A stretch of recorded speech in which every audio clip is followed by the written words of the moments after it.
So tell us a little bit about, again, the track record that you had, again, being a woman in technology,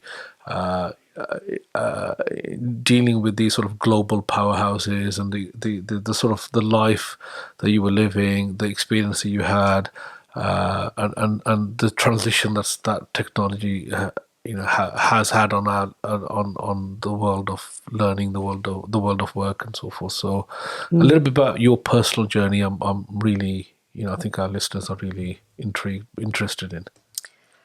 Well, 40 years is a lot to cover, but suffice to say that I started off as a graphic designer. That was my desire in life, was to be a designer, but I pretty soon realised that wasn't something for me.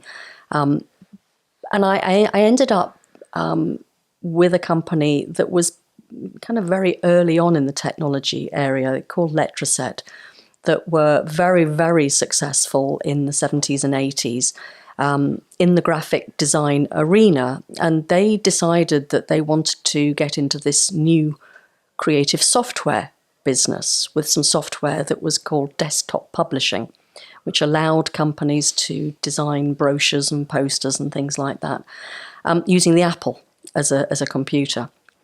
And I'll remember at the time the managing director said to me, of course you can type, can't you, as a woman? And I said, no, actually, I've never learned to type, but I'm sure I can figure it out. And I managed to get the exclusive distribution rights to Adobe software. And a couple of years later, I then managed to, I was asked by Adobe to set up the UK operation in the UK. And built that up. So I think you're right in saying that if I had to summarise my career, it's about helping to build businesses. And Adobe and Macromedia were both American software companies, admittedly in the creative landscape, if you like. And in both of those instances, built them up into significant revenue streams for the American companies.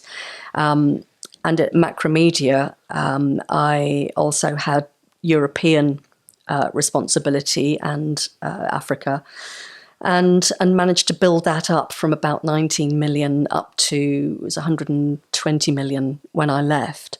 And so I was very, very proud of having done that, particularly as it provided one of the greatest learnings for me in my career, which is how to manage difficult times. Canny Conversation Podcast Series 5 by Safaraz Ali.